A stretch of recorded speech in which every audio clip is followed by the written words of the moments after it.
You take a seed, you plant it, you grow it, you dry it, you roll it, you smoke it, and it goes down smooth. Hey! Spanning the continent to bring you the truth about cannabis and marijuana law reform. I smoke pot and I like it a lot. The Russ Belville Show, the voice of the marijuana nation. Now, here's your host, Radical Russ Belville.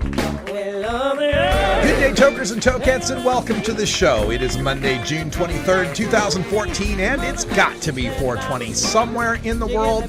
Thank you so much for joining us. We're so glad you could be here. We've got a wonderful show today and for the rest of the week. But before we get to the show, let me make some quick announcements for our upcoming schedule. We are traveling down to the High Times Cannabis Cup in Santa Rosa, California this weekend. So this Friday, there will be no live Russ Belville show this Friday because we will be on the road. I'm sorry. Yes, I know, but we have to travel on the road down to Santa Rosa. We're actually going to be stopping in Medford on the way to visit friends of mine, the Duckworths, who will be standing trial for their operation of medical marijuana access point in southern Oregon. So we're going to spend some time with them while they're still free and hoping that they will remain free. But then it's on our way to the Santa Rosa Cannabis Cup where Herb Thrasher and Left Wing Larry will be joining me at the 420 radio booth. I will also be presenting on the results of legalization. That presentation will take place at 4:30 on Saturday. We'll have the recording for you when we return on 420 radio. And by the way, speaking of that, next week is the 4th of July week. And if you've been following my show for the past couple of years, you know that that's one of our vacation weeks that we take. So not only is there no new show this Friday, there's no new shows all next week. It will be 4th of July week. However, I will run the video from the High Times Cannabis Cup. So there will be new stuff on the during the 3 o'clock hour. It just won't be a live show, so stay tuned for that. And speaking of our live show, let's go out to our news offices out in Colorado where Priscilla Seibin is hanging out. How you doing, Priscilla? I'm great. How are you? Doing fantastic. So you got 4 days for this week, and then you get a whole week off, and then tonight you're making your first official appearance as a 420 radio news director at a wonderful party. Yes, I am. I'm really, really excited about that. I've got my outfit planned out. I'm going to represent. All right. Looking forward to that. And, of course, looking forward to your news coming up in the next segment where we have headlines coming out of Oregon and Washington, North Dakota, and North Carolina. So stay tuned for that coming up right after this first break. Also on the show today, we'll take some time to go behind the headlines. We're going to take a look at a research opportunity that's happening. I don't know if it's opportunity is the right word. Research project that's happening up in Washington State. It's also been done elsewhere throughout the country, where drivers are surveyed on their drug and alcohol use and paid for that information while they're on the road. We'll talk about that and whether or not it's a good idea to participate in that survey. At 1:30, since it's Monday, we'll be visiting with Dr. Mitch Earlywine, the chairman of the Normal Board of Directors and the author of many, many marijuana-related books. He'll answer your live questions in our Cannabis Q&A. You can dial in to 971-533-7111, or you can get your questions in through our chat room. And then at the end of the show, we'll have time for a radical rant. There's a great article in the Washington Post about policing pot for profit in rural West Virginia. We'll take a look at that and why cops are so in love with the war on pot users, why it profits them so much. All of that coming up in hour one, and then in hour two, we'll go into Toker Talk Radio, where you are the voice of the marijuana nation. You can call in open mic 971-533-7111, and we'll cover more news of the day. Speaking of the news, 420 Radio Headline News is next with Priscilla Seibin. Stay tuned.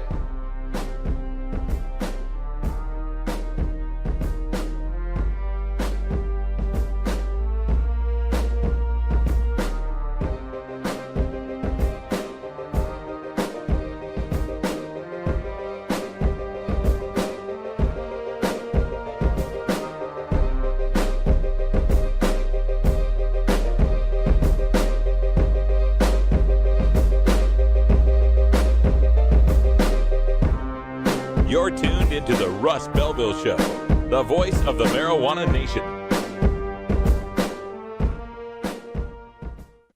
420 Radio, your ticket to Seattle Hemp Fest. The Marijuana Business Association, or MJBA, are proud sponsors of the Russ Belville Show.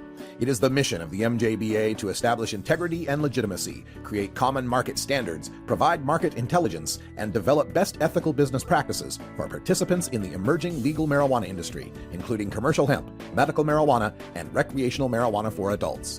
Learn more about the Marijuana Business Association and visit mjba.net to join today. That's mjba.net. 420radio.org is proud to replay the Hot Box podcast with Matt Lee and Ian Baker from Kalispell, Montana. The Hot Box is a weekly talk show focused on the failed war on drugs, mainly cannabis, dissecting the latest mainstream marijuana news, medical cannabis legislation, and everything else weed-related, from growing to smoking and everything in between. Catch the replays Thursday at 11 Pacific on 420radio.org. The law offices of Omar Figueroa would like to remind you to stand up for your rights. If you are detained or arrested, treat law enforcement with respect and stand up for your rights by repeating, "I respectfully invoke all of my legal and constitutional rights. I do not consent to any search and seizure. I want to remain silent, and I want to speak with my attorney." Please contact the law offices of Omar Figueroa at 415-489-0420 or 707-829-0215 or on the web at omarfigueroa.com.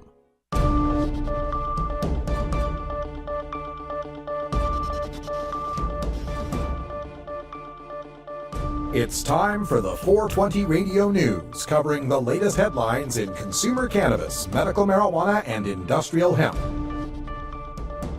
Transcripts of 420 Radio News are available daily on our website at 420radio.org.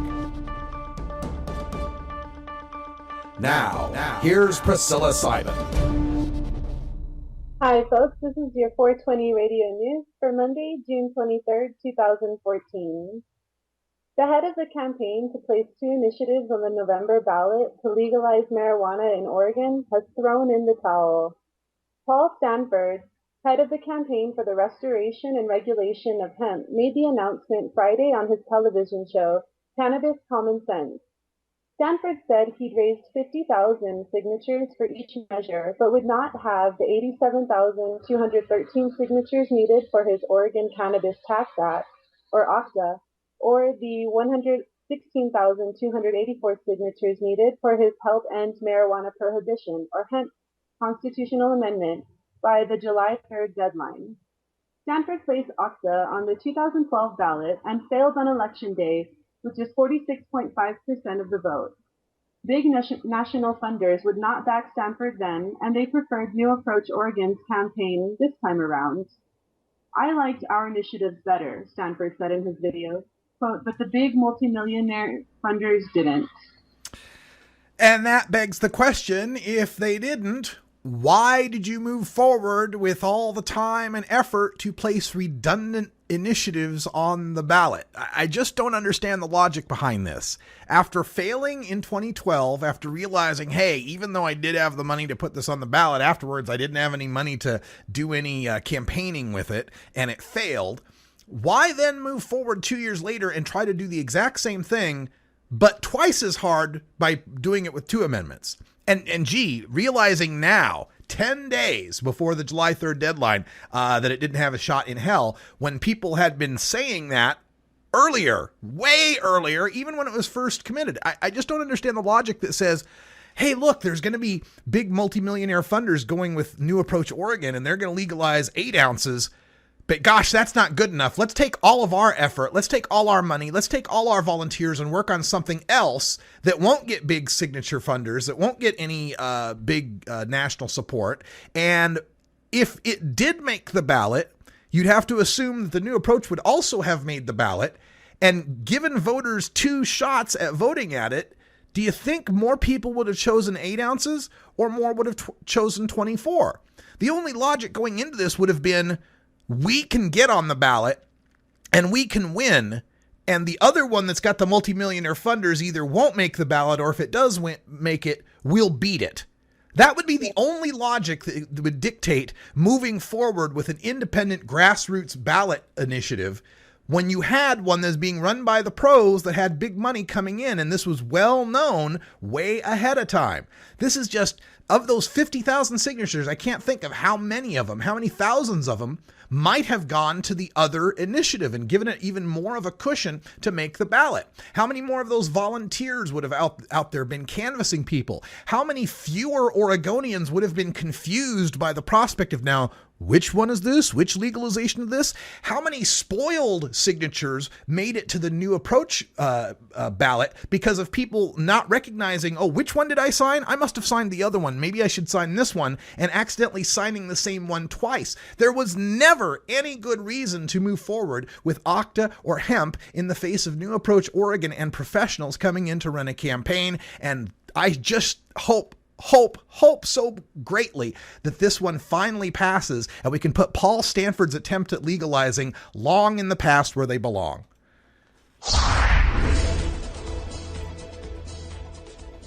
The first recreational pot shops are set to open next week in Washington state, but the few shops that open will be struggling to meet consumer demand. While 334 pot shops can be licensed statewide, only about a dozen will be ready to open in the first week of July. The Washington State Liquor Control Board must first inspect the shops, and their limited staff will delay the rollout of many of the licensed retail facilities. Those that do open may face a supply crunch. Only 61 of the 2,554 applications for grower licenses have been approved by the board, and most of those licenses were approved recently enough that they won't have any legal marijuana to sell in the stores next week. Some stores are admitting that they will not have any product until August, and others are bidding up the price of what little marijuana will be available. Yeah, this is going to be the difficulty rolling out Washington State's legalization. In fact, Dave Rines from the Marijuana Business Association was quoted in one of these stories about how they're setting this up for the first time. This is all brand new. Nobody has set up a retail recreational marijuana system from scratch ever before. Colorado's got the advantage of having just kind of attaching it to the existing medical system, right? So they already knew about, brick and mortar and how it's supposed to be inspected and how do we license the bud tenders and how does it get taxed. All that stuff's already been worked out in Colorado. In Washington State, aside from the wink, wink, nudge, nudge dispensaries that are out there, there has never been retail marijuana in Washington State. So trying this from the ground up, they're bound to make a whole bunch of mistakes. And we're going to see the results of some of those mistakes. The first of one being not getting the growers licensed well in advance of the retail shops opening. When these few retail shops open, I think there's going to be 2 in Spokane that are going to open, maybe a few in Seattle, maybe a couple in Clark County. When these few shops open and the first few customers come in and they end up having to buy weed that's way overpriced just from the scarcity of the legal growers, and then way overtaxed on top of that. And those first few receipts start hitting the news media. Oh, Washington State started selling weed. Here's a guy with his receipt. And people around the country see $60 or $80 or $100 for an eighth. They're going to say, oh my God, I don't want legalization. Look how expensive it makes the weed.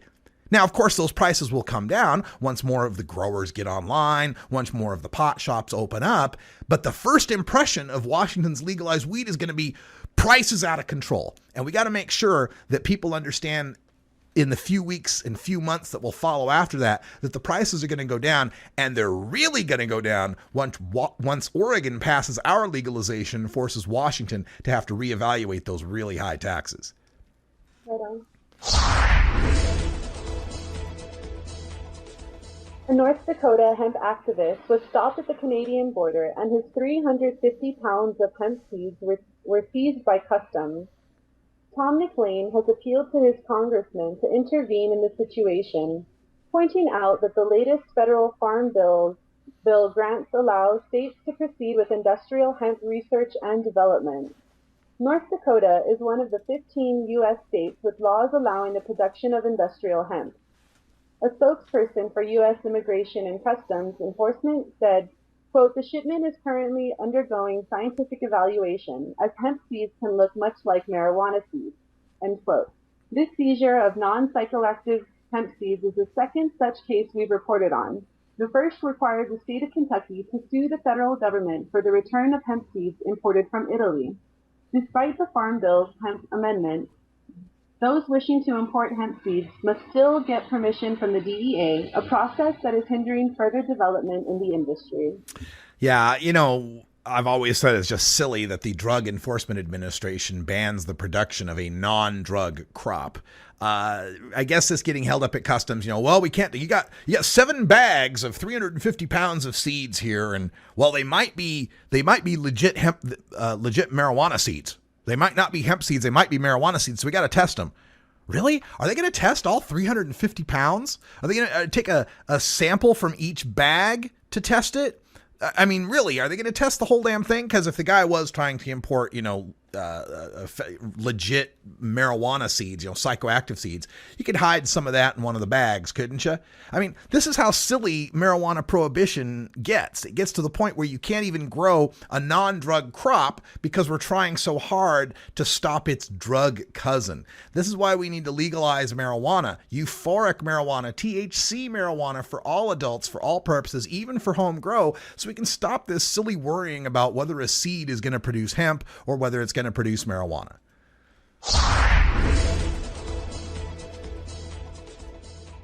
The North Carolina Senate is expected this week to debate the Hope for Haley and Friends bill that would make the Tar Heel state the 12th to pass CBD-only medical marijuana legislation. Last Thursday, the bill was rushed through committees after fears it would be placed on hold until the next session, passing the full House on a 111-2 vote. The bill would only allow use of CBD oil that is less than 0.3% THC and would be restricted to children with epilepsy who do not respond to any other treatment. The bill would also allow 3 university research hospitals, Duke, UNC Chapel Hill, and Wake Forest, to participate in clinical trials of CBD. Well, I've already kind of gone off on these CBD-only bills, and, North Carolina's is especially silly in that it mandates 10% CBD to 0.3% THC. That's a ratio of 34 to 1. That's damn hard to find, even in Colorado. But the reason why they've got this 0.3% THC limit actually kind of references back to our previous story on industrial hemp. Industrial hemp is defined as any sort of hemp plant or hemp seed that contains less than 0.3% THC. The reason the industry settled on that is that's the little amount that you would need. Anything more than that, I should say, could trigger a positive on a drug test. So that's why they're considering it at 0.3%, even though you could have as high as 1 or even 2% THC in these oils and not really get anyone high. It's not about getting anyone high. It's about maintaining the drug testing industry's ability to get those people with more than the 0.3% THC in the substances they're ingesting. A business-to-business magazine publisher has learned that even in a state where cannabis is legal, the mere word marijuana can threaten your bank account. Greg James publishes Marijuana Venture and learned that Wells Fargo Bank would not take any deposits from the magazine's publishing company. Marijuana Venture is no dope magazine, explains James, who says, quote, "We are simply running stories on how to navigate the industry and promoting best-of-breed business practices," end quote. A spokesperson for Wells Fargo explained that the federally regulated bank has, quote, "a long-standing policy of not banking marijuana-related businesses whose activities violate federal law," end quote. But James's magazine doesn't violate any federal laws, as it only reports on marijuana businesses and doesn't promote marijuana use or advertise marijuana sales.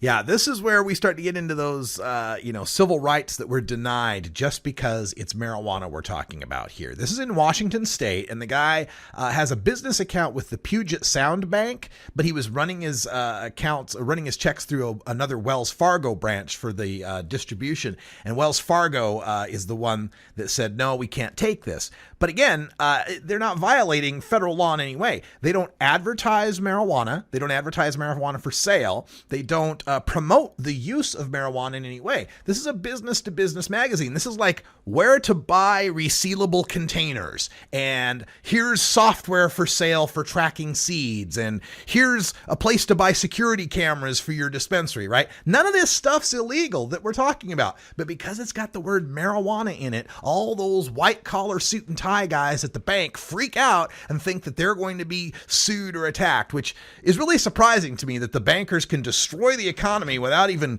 a single consideration. But you throw the word marijuana in there, oh, they all freak out. Hey, folks, it's 420 in Denver, Colorado, America's cannabis capital, and our own Priscilla Simon must attend to a special 420 safety meeting. I hope you do too. Priscilla, thanks for the news. We'll see you tomorrow. Okay, bye. When we come back, we go behind the headlines, taking a look at impaired driving surveys in Washington State. Stay tuned. 420 Radio, your ticket to the High Times Cannabis Cups. Adam Hand of Handmade Apparel produces quality custom designs for t-shirts, hats, and other apparel. Handmade Apparel is the official design shop for 420 Radio, among many clients who rely on Adam Hand for everything from short-run custom projects to full-run clothing lines. Visit handmadeapparel.biz to browse the selection of handmade gear or to get a personal quote for your own designs. Handmade Apparel, a proud supporter of 420. Oliver had a brainstem injury. As a result of that, he has a lot of complex medical conditions, including refractory seizures. Medical marijuana is helping so many children just like Oliver. Why can we not get access to that medicine to give my son the same hope and the same chance for life? Senator Skelos, please don't make us wait another year. Allow a vote on the Compassionate Care Act. Growing plants indoors can be a rewarding hobby, but electricity bills can go through the roof. Then you have to cool down all those big hot lights. It can drive a grower insane. With Lush LED lighting, you can solve many of these issues and double your rewards. Matt and his scientists have developed the perfect light for flowering plants with far less cost and heat. And the results? Very effective. Check out LushLEDlighting.com right now and tell them Radical Russ sent you.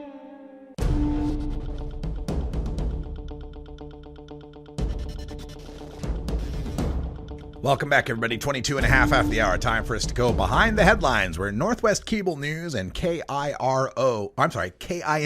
King 5 News, up in Seattle, Washington, are reporting on a survey. The story is Researchers Pay Drivers to Answer Pot Survey. But it's a little more than that. Jonna Van Dyke is a program manager for the Washington Traffic Safety Commission, and they are bringing in crews from the Pacific Institute for Research and Evaluation. This is a group based in Washington, D.C., and they'll be conducting tests in 6 counties in Washington state. They have previously tested in Spokane, Yakima, King, and Snohomish counties. This weekend, they're in Whatcom and Kitsap counties. And what they're doing here is they're setting up signs at busy intersections and asking drivers to voluntarily participate in a survey about their use of substances and their driving habits. Crew members ask drivers questions about drug and alcohol use, and if drivers agree, administer a breathalyzer test as well as a blood test. Drivers can earn $60 if they complete the survey. So here's part of my problem with this kind of surveying. Number one is, what happens if I take that breathalyzer or that blood test and it shows that I'm impaired? They're not going to let me just go drive away, are they? Right? So they're setting up impaired drivers won't be arrested, they say. Crews will either ask someone else in the car to drive if they're sober or give the driver a free cab ride home. Okay, so now I've driven my car away from my home and I've done this survey for $60, and I come up at 6 nanograms per milliliter on the blood test, so I'm above the limit in Washington State. And so, yay, I get a free cab ride home? What if I was on my way to go do something? And how am I supposed to go get my car back? So I get the cab ride home, and now I'm going to have to arrange for rides or whatever else to go back and get my car. And do you think maybe after my car's been parked there for a while, cops have been told, hey, there's one of those guys that failed the pot test. Watch for that car. I can see that happening so easily. I don't think I would involve myself in that survey in any other way, in any way. The other problem that I've got here is that paying people to take a survey, in my mind, selects a poorer, more desperate sample of people to survey, right? Like if you're the guy in the BMW, and you're making, $400 or $500 an hour as a consultant or a lawyer, as a hedge fund manager, making only $400 an hour. I'm sorry. Didn't mean to insult y'all, but you know what I mean? If you're one of these rich guys in your Lexus and your BMW and your Jaguar, what's the chance that $60 is going to entice you to want to pull over and, take a survey? But if you're the poor driver, if you're the person working 2 jobs, if you're the single mom, if you're the unemployed guy, if you're the immigrant, whatever it might be, that $60 is going to be more of an incentive for you to want to take the survey. So what kind of information do we get off of the most desperate drivers out there, right? If someone is so poor that $60 is going to entice them to want to take the chance on the impaired driving survey, perhaps they're also so poor as to be the kind of person who drives because they have to get to work and have no other choice to get to work, and may choose to drive in situations where they shouldn't have driven. Are we going to get a sample that is more representative of desperate poor people and the desperate choices they make? And how is that going to tell us anything accurately about what's going on the roads? We're only going to know about the people who are poor enough and desperate enough for whom $60 is going to be an enticement, and those who aren't busy enough to actually take the time to take the survey. So it's not going to tell us anything about those Lexuses and Jaguars and Mercedes that are running around on the road. It's not going to tell us anything about the truck drivers or the people that are driving for work where they probably can't take the time to stop.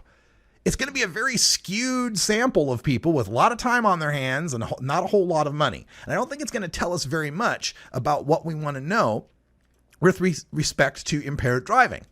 Now, they're saying the need for this. Washington State is saying there's a need for this thanks to legalization of marijuana. They want to have some idea of what the roadways are like. And Van Dyke from from Washington Traffic Safety Commission says, quote, "There is a concern not only at the state level, but at the national level about what this is going to do to our driving population.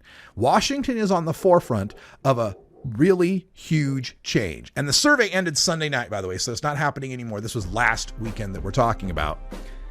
But I'm always just amazed at this idea that now that we've legalized marijuana, somehow things are going to radically change. As if the people who would drive on pot haven't already been doing so for years. And the people who haven't been driving on pot, or the people who haven't been smoking pot because it's illegal, are the kind of people who follow laws. So why would they then violate the laws against smoking and driving? I don't think much is going to change at all with respect to traffic, accidents, driving, and marijuana, because marijuana's been here for decades.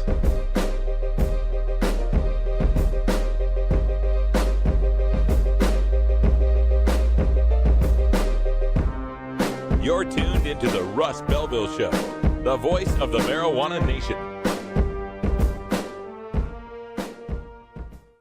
420 Radio, turning red states and blue states green. I'm Radical Russ Belville, and I want to thank you for listening to 420 Radio. We couldn't survive without you and our sponsors, and I'd like you to check out one of our prime sponsors, the National Cannabis Coalition. I've been working with NCC since June of 2012, and I'm proud to be part of the team they have assembled. National Cannabis Coalition is building the partnerships with reformers, lawmakers, and industry we need to be successful. Visit the National Cannabis Coalition website at nationalcannabiscoalition.com or the easier-to-remember ncc420.com. That's where you'll get the exclusive first look at my radical rants, as well as informative articles from the nation's top cannabis pundits. Visit ncc420.com today, and if you have your phone handy, text Russ to 420-420 to support NCC and 420 Radio. It's a free text message that helps us help you end adult marijuana prohibition. Learn more at ncc420.com, and thanks for supporting independent marijuana legalization public radio. 420radio.org is proud to replay Jorge Cervantes TV from Barcelona, Spain. Jorge Cervantes, the author of the best-selling books in marijuana horticulture, has dropped the disguises and brings you pro indoor and outdoor grow tips from the European masters. Catch the replays Thursday at 1 Pacific on 420radio.org. You know Herb Thrasher from the Herb Thrasher Flower Hour. Now get ready for Herb Age Designs for the proud cannabis consumer. Herb Age Designs, lifestyle gear for the 420 friendly. Herb Age Designs, we've got frisbee golf discs and durable hemp gear.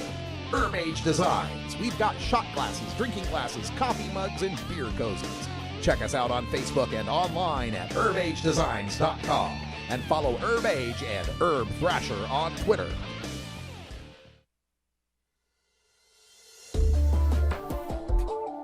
It's time for the Russ Belville Show's Cannabis Q&A with Dr. Mitch Earlywine. Dr. Earlywine is a professor of psychology at the State University of New York at Albany and a leading author and researcher on cannabinoids and health, who pins the Ask Dr. Mitch column for High Times magazine. Get your questions ready in our live chat or call in to 971-533-7111 now. Welcome back, everybody. 31 after the hour, and we've got Dr. Mitch on the line from SUNY Albany. How you doing, Dr. Mitch? Oh, delightful. How about you? I'm doing fantastic, and I'm so glad summertime is finally here. The festival season is in full swing. Really looking forward to getting out on the road. This is our Cannabis Q&A with Dr. Mitch, and we want to remind everyone you've got the chance to ask your questions on cannabis science, culture, history, and health. Just dial that number right there, 971-533-7111, or you can get into our chat room and ask us that way. We'll take all your questions right now live on 420 Radio. We always open up with giving Dr. Mitch the chance to tell us what's the first word in cannabis science. What's latest, Doctor? The FDA put out its new guidelines for marijuana research with human subjects, along with some really patronizing warnings for those who are looking for treatment. There's a 7-step process that requires interactions with 3 different federal agencies. It's just the most insane conglomerate of Byzantine nuttiness I've seen in a long time. Is this their reaction to those recent stories? DPA came out with that thing, 4 decades of obstructing research into marijuana. Is this their reaction to it? And the irony is it's not improved. It's just everything laid out like it's been for decades. When you look at the fact that you have to interact with 3 different federal agencies when literally the guy down the hall might be doing stuff on cocaine and doesn't have to go through the same nonsense, it's kind of spooky. So there's people out there researching on other scheduled drugs, even Schedule 1 drugs. Do they have better access to them than marijuana? Like, say acid, PCP, ibogaine, anything like that? Well, the funny thing is ibogaine, no, but in part because there's just more available. So the fact that there's only so much marijuana for research is pretty telling. And then the whole notion of medical use having to walk through NIDA seems pretty silly because NIDA is really supposed to be about drug problems and drug abuse. So it's just completely nutty in all domains. So NIDA is still sticking to their line that, we fund plenty of therapeutic studies, and it turns out like half of what they consider therapeutic studies are things like using sesamet to combat marijuana addiction. Exactly. Nabalone in dogs, just insane stuff. Looking for Marinol and anti-nausea stuff when, we already know this. It's just insane. And then we get folks who are then saying, we need more research on this, and you see why it's not done. And there are just some domains. The idea that we need more research on marijuana and appetite, really? The idea that marijuana fights nausea, we don't need more data on that. Let's be candid here. And so it's insane and really kind of sad. Yeah. All right. Well, there's a op-ed up on the New York Times today that not today. It's from the 20th. So last, Friday? Yeah. Op-ed that was on Friday from T.M. Luhrmann, who is listed as a professor of anthropology at Stanford. Had a couple things in this op-ed I wanted to run by because I thought they were quite interesting. One is he makes this word, candy's dandy, but pot's scary. And he says, as marijuana laws ease, the risks grow, which always surprises me because it's not as if legalizing invents marijuana. I don't think it gets any more risky now that it's legal. In fact, it's less risky because you can't be arrested. But anyway, his opening point is the marijuana and schizophrenia. And he refers back to a 1987 study that was published in The Lancet about the 45,000 Swedish military conscripts. The ones who used cannabis more than 50 times were 6 times as likely 15 years later to be diagnosed with schizophrenia. They also did a 2007 meta-study in The Lancet showing a 50 to 200% increased risk among the heaviest users for the reality disconnect of schizophrenia. We've talked about schizophrenia and marijuana before, but can you speak to those 2 studies specifically? It's interesting because that 87 study from The Lancet has the largest sample size, so everybody's made a big deal out of it. But the 45,000 Swedish military conscripts didn't all end up psychotic, and in fact, it's just a questionnaire trying to assess some of their psychotic-like symptoms. It's not really full-blown schizophrenia. And then we don't really have a decent measure of what kind of psychotic symptoms they had before. So we don't really know, is this a self-medication issue, or is this actually cannabis associated with subsequent development? We just don't have it. The fact that it's a 15-year follow-up is really great. The notion that, hey, it's 6 times as likely, that's great too. But it's not a clean marijuana is a cause of psychosis. That meta-analysis was interesting and actually did suggest that there was some links between heavy cannabis use and schizotypy, that sort of schizophrenia-light condition that we talked about before. But again, the way that is assessed can sometimes be biased against cannabis users or any subgroup that has sort of their own jargon, their own argot, their own sort of slang. So I think if you studied rappers or folks who are in a sport that has a lot of its own language, some of the items that ask you about making up words or using words in novel ways end up making people look more psychotic than they actually are. And, of course, they didn't do any real attempt to control for that across these studies. So, yeah, if you got a schizophrenic identical twin, don't smoke pot. I completely understand. And in truth, if one of your parents is severely psychotic, this probably isn't the plant for you. But the bottom line here is how many people should go to jail because of that? Right. That's always the bottom line to me too, is if they, even if everything they said was true about cannabis, that doesn't mean we should arrest people for it, does it? That doesn't mean we should keep it illegal so criminals control the market. It doesn't seem like much of a defense on their side. There was another interesting aspect to this op-ed that referred to a book called Drunken Comportment from 1969, written by a couple of anthropologists, who point out that the reaction to alcohol seems to be anthropologically or culturally defined, where like Americans drank, fought, and were more promiscuous, but that's because Americans think that alcohol is disinhibiting. They looked at other cultures that drank plenty of strong alcohol and found silent, thick-lipped drunks or talkative but not violent drunks, and they found that anthropology, I mean, the culture around drinking had a lot to do with how people responded to drinking. I think this actually makes an argument for us to have the type of cannabis lounges and smoking sessions, have that legal so people can learn those cultural cues. Had you heard about this before? And what do you think culture will do as far as affecting people's use of now legal marijuana? Craig McAndrew's work is really dear to my heart. So, of course, I've heard about this. And, in fact, one of my first published studies used some data based on this in placebo administration with alcohol. So not only do folks who believe certain things about alcohol experience it with alcohol, they also experience it with placebo, which it can be actually kind of funny, Russ, you can imagine. I love the idea of, in fact, people's expectations about cannabis are very much related to their experience. So we all remember that old Animal House situation where the kid says, will I go psychotic? And the teacher says, it's a distinct possibility, right? Once you set up that expectation, am I going to get paranoid? Am I going to get paranoid? Am I going to get paranoid? Sure enough, you get paranoid. And I think modeling friendly, delighted interactions with cannabis, especially in the kind of environments you're talking about, would be definitely the way to go. I also know from some of Craig Reinerman's data, they model moderate use. They don't, try to clear the bong like some kind of athlete. You end up showing and modeling that a little bit is enough, and that once you're there, and there's no need to waste pot by getting too high. Is that then possibly an argument for the opposition? I mean, some of the things the opposition says sometimes, when we'll point out Portugal or the Netherlands, they'll say, oh, yes, but that's a different culture. It's a different culture than America. Is there any credence to that idea that maybe Portuguese and Dutch can handle it, but Americans, our culture, wouldn't be able to handle it as well? I'm afraid that's often masked racism, Russ. Yeah. When they say there's a different culture, they mean there's no blacks or Latinos. I mean, it's just so sad that that's how it comes out.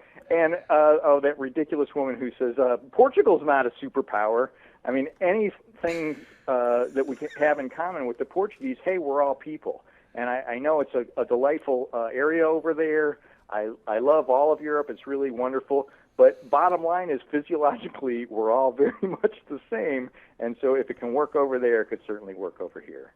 There's a discussion going on in our chat room right now about the synthetic cannabinoids and even whole plant extracts that are being manufactured by companies like GW Pharmaceuticals, Marinol, Sativex, Epidiolex. Can you give us any update on any trials or any timetables on when some of these newer GW Pharma drugs might become available in the United States? GW is really doing a good job, to tell the truth, of essentially lobbying the appropriate people to make sure that they can get clearance. But right now, their data has been pretty much restricted. So they've got some nice stuff in MS patients with muscle spasm and nausea and sleep problems and things like that. But they really, have to go through a lot of hoops. They often do some of the studies over in the UK rather than here, and I just don't see it happening anytime fast.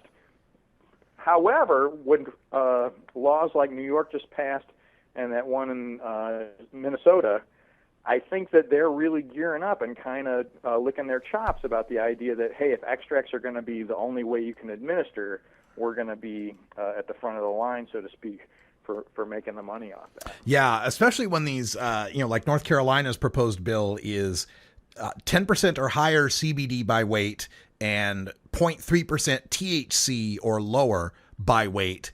That sounds to me like something only a very specialized pharmaceutical company could come up with any reliability. I mean, I hate to say it, but there's some hemp out there that's more than 0.3 THC. Yeah. I mean, that's almost impossible. I don't even know if that's going to be able to grow. So that means you're going to have to dilute the extract in these oddball ways, and it just gets more and more synthetic and more chemical, and it really kind of takes away from part of the glory of this, which was that it was essentially organic in nature, and that kind of had a wholesome feel. Yeah, Gothic Prophet has a follow-up. Once GW gets their approval, isn't there a limited period of exclusivity before competitors can offer up generic equivalents? Yeah, depending on the nature of that patent, it might be 7 years, again, depending on who their attorneys are, so to speak. But yeah, then suddenly the generics will come out, I would imagine, pretty fast and pretty furious.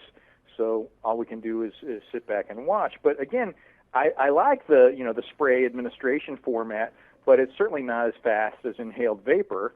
It's a little faster than trying to eat the edibles. So it's kind of a nice happy medium, but it's still not ideal. And there's a subset of folks who find that spray inside the mouth a little irritating and would just markedly be more rapidly healed if they could use vaporized cannabis. Now, the last couple of states to pass medical cannabis, Minnesota and now New York State, have gone and made it no smoking. You can't smoke it. And I know a lot of times the doctors on the other side will say, smoking is not medicine. You don't smoke medicine. And we are talking about inhaling, some things that are in smoke that aren't necessarily good for you. Is there a case for allowing the medical use of smoking, assuming that, a person could have a vaporizer instead? In truth, I feel like the argument for vaporized flower is completely wonderful. You'd still have whole plant products and all the advantages of that and all the possible strains. And because you're vaporizing, there's literally no potential for respiratory irritation. But in all honesty, folks who smoke cannabis and only cannabis do not show a ton of respiratory irritation. We were trying to find them for that vaporizer study I ran a few years ago, and they're not easy to find. And to just get, tightness in the chest and frequent coughing, we'd have to go through maybe 40 people to find somebody who'd actually have both those symptoms. So I'm understanding of the physician's position, but I think we're really drawing a wall around the law of safety, so to speak. So this would be super conservative if it was only vaporized. And in fact, when you talk to people who have, some kind of lung conditions, they're more than willing to vaporize. And as vaporizers have gotten more portable, more electronic, faster, and they're heating up, pretty soon they're going to be as good as putting a match to the pipe. Yeah, it just seems to me one of the arguments that was made in New York State was the convenience of it. Well, for some patients, they couldn't afford a vaporizer. They're not as portable. They can't go anywhere. So the smoking sometimes is the best option for them. I always say it, banning the smoking seems to me a solution in search of a problem. Like you said, we haven't really seen a problem with lung function in those who smoke only cannabis. Well, and what's sad is if I'm reading the New York State law right, they really don't mean vaporized flower. They really mean it's got to be an extract. And we don't have as long a history of safety with the extracts. And that DABS paper that Mallory and I just published suggests that some people at least feel like they're developing tolerance a little more rapidly and getting, if they are withdrawal symptoms, they seem to be getting those a little more rapidly with a sort of DABS approach than they would if they had flower cannabis. Yeah. All right. Well, we'll keep our eye on that as more data becomes available. It's going to be a year or two before I think we have a whole lot of information on use of oil and dabs, but we will keep you apprised of it here on our Cannabis Science segment. Dr. Mitch, thanks for joining us again, and we will see you not next week because we're off next week, but in 2 weeks. Looking forward to it. All right. Thank you so much. When we come back, time for a radical rant. We're going to talk a little bit. Stick around.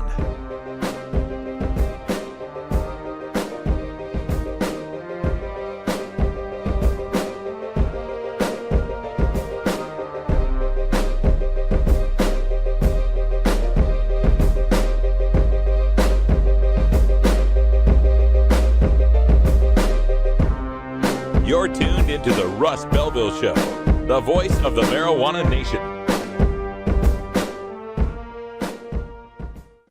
420 Radio. Tune in, turn on, get highly educated. When you are starting up a medical cannabis business, you want a fired-up lawyer who understands the needs of cannabis consumers. The law office of Lauren Vasquez is your fired-up lawyer for the cannabis industry. Visit her website, fireduplawyer.com, or call 1-855-MMJ-LAWS for more information. That's 855-665-5297 for Lauren Vasquez, your fired-up lawyer, or email fireduplawyer@gmail.com. In the interest of fair and balanced journalism, the Russ Belville Show presents the anti-drug public service announcement of the day. My friend Nancy's been doing a lot of drugs. I know it's catching up with her. I can see it coming. But what can I do? If I say anything, she'll think I'm not cool. And I don't want to lose a friend. I mean, it's her life. Right. If you have a friend who's in trouble with drugs, don't just stand there. Do something. This has been the anti-drug public service announcement of the day. To cure this sort of reefer madness, listen to the Russ Belville Show every weekday on 420radio.org. New Approach Oregon is a coalition of Oregon citizens who believe that treating marijuana use as a crime has failed, costing taxpayers millions in law enforcement resources. Our approach will regulate, tax, and legalize marijuana for adults in Oregon. We can move Oregon forward and create new revenue for critical services. Visit our website at newapproachoregon.com or our page on Facebook at New Approach Oregon. Thank you.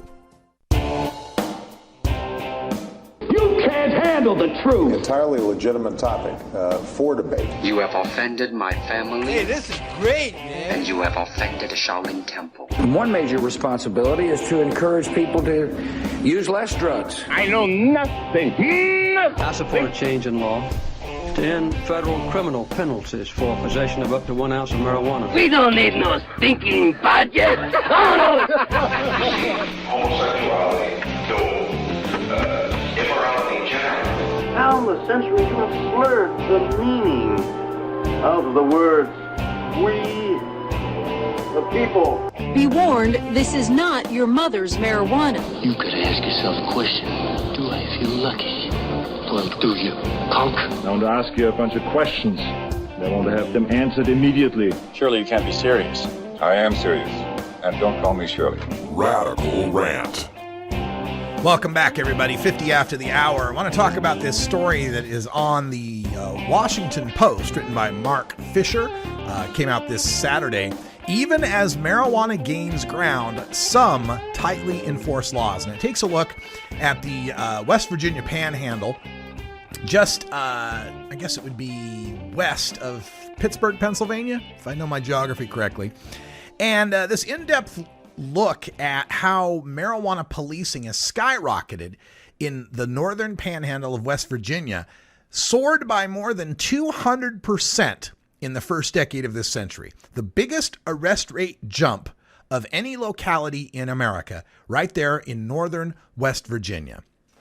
And they say it's ground zero for the drug war because it's 35 miles away from Pittsburgh, and it's kind of a hub there for trafficking throughout the Midwest.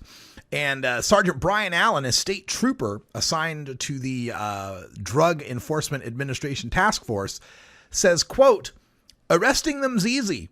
Marijuana is everywhere around here," end quote. But West Virginia and this northern area is quite different than the trend that's happening throughout the rest of the country. The number of pot smokers, people who admit to regular cannabis consumption, has jumped 20% between 2007 and 2010, according to the National Survey on Drug Use and Health. But even as smokers have gone up 20%, possession arrest numbers have gone down from 2007 to 2012 by 42%. So the national mood for arresting pot smokers seems to be diminishing, and not just in California and Colorado and Washington state, but we're seeing decriminalization pass in places like Missouri and Delaware and Connecticut. We are finding, 19 states now that have decided that using punitive jail time and criminal records for personal possession of marijuana is not a wise use of taxpayer resources. There are exceptions. Virginia's Fairfax County doubled its arrests between 2000 and 2013. Now, the article takes a look at three main reasons for this disparity between the national mood for marijuana arrests versus the police's appetite to keep increasing them. And this is what they found in talking to numerous officers. The three main reasons. Number one, the gateway theory. That's right, the gateway theory that has been disproven since 1999, that every serious research study, researcher, university, scientist that takes a look at the gateway theory, the idea that using marijuana is going to lead you to using other drugs, they've all declared it to be bunk. It's just not true. There's nothing about marijuana that primes the brain to want harder drugs. That's always their argument. Yeah, once you get high on pot, then you're going to want to get high on other things. You won't get high on pot anymore, and then you're going to want meth and coke and all this. Which is kind of like saying, since you like cheeseburgers, that's going to prime your stomach to want to eat octopus. They don't have anything to do with each other. These people tend to think that high is high, that drug is drug, right? That for some reason, I as a pot smoker would eventually want to graduate to heroin. Because, pot's not good enough, I want some heroin. They take into account nothing about the fact that drugs are different. They all have different effects, and people like different effects from drugs. They are different brands. They are different products. These are guys that can clearly and probably vehemently defend their choice of Budweiser over Coors Light or a Marlboro over a Camel but would think that anybody who uses drugs would just use any of them. Smokers will be dedicated to one particular type of cigarette, despite the fact there are multiple brands of cigarettes out there, and chewing tobacco, and snuff, and pipes. And yet they'll be diehard, and literally die, as a Camel smoker or a Marlboro smoker. They'll be hooked on that one brand and never switch, even though the difference between them is negligible. Same for the beer drinker. Just because someone likes drinking Miller High Life doesn't mean that they're then going to graduate to drinking, Bacardi 151 inexorably. The guy who likes to drink beer on the weekends likes to drink beer on the weekends. He's not going to shift from Miller Lite to Bacardi 151 any more than he's going to shift from Miller Lite to Coors Light. Again, a difference that's technically negligible. How is it they can understand people's desire for a particular type of beer or tobacco product, but they tend to think all drugs are the same and everyone will just graduate to a different and new and more potent drug? But that's what they believe. These cops, according to this story, say some police see marijuana as a pathway to addictive prescription pills, heroin, and cocaine. Cracking down on pot will cut the supply and use of those harder drugs, they say.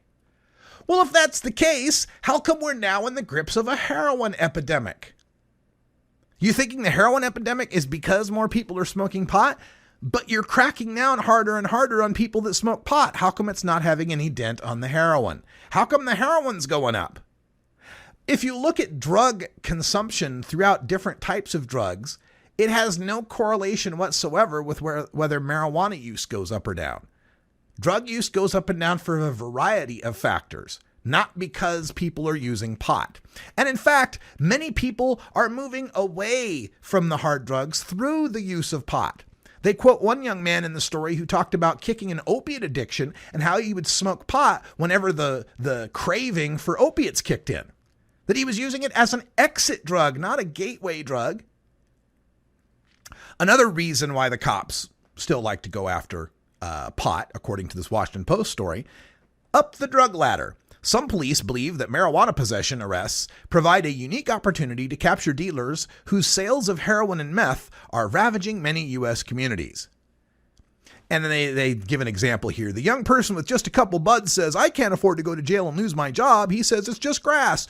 Johnny down the street selling OxyContin, and you say, okay, well, can you buy some from Johnny for us? And there you go. You can catch what you can and move up the grapevine to catch what you really need to catch. There's your gateway. The young person you caught with the buds had no interest in going to the dealer and buying any OxyContin until you made that his choice over going to jail. You've actually used marijuana as a tool to recruit free volunteer snitches. That's why they don't want to lose the marijuana, because they know trying to get the volunteers to go buy the OxyContin for them won't be as easy if they can't bust them for the weed. Like they said, everybody's got it. It's everywhere. So the only issue with marijuana is that it's a tool that you get to use to go after things that are really harmful. That sounds to me as if the marijuana itself isn't that harmful. It's just useful. It's utilitarian. And then, of course, the big one, federal funding. In the hurried drive to stimulate the nation's economy after the start of the Great Recession, the federal government pumped more than $4 billion into its main crime-fighting grant program, known as Burn Grants, and expanded other programs to bolster enforcement. Denise O'Donnell, who runs the Federal Bureau of Justice Assistance, which administers the Burn Grants, says her agency is examining whether the program, quote, is somehow incentivizing agencies to make more low-level arrests, end quote. Really, you think there, Denise? She says she's trying to correct the misperception by spreading the message that, quote, it's really important that these funds be used against high-level organizations and not in a way that's creating any disproportionate impact on people of color, end quote. Well, we know that it is. We know that it is creating a disproportionate impact on people of color, and we know that the cops are using it to target low-level arrests because they have to fill out these forms for these burn grants. And their federal funding in West Virginia jumped from $338,000 to $576,000. They destroyed 6 times as many plants in 2010 as they did in 2007. And the defense attorneys say, really, potheads are easy to find. They don't even try to deny it. They're growing it for themselves and maybe some friends. They're not a network of heroin or meth dealers. Most people that are getting their weed are getting it from people who deal weed only, and they do it as a side gig to supplement the fact they don't get paid a living wage at the job they work 40 or 50 or 60 hours a week at. All right, folks, we got to go. For Priscilla Simon, I'm Radical Russ. Until next time, take care of each other, tokers. This is the Russ Belville Show. The Russ Belville Show is blogging and podcasting daily at radicalruss.com. You take a seed, you plant it, you grow it, you dry it, you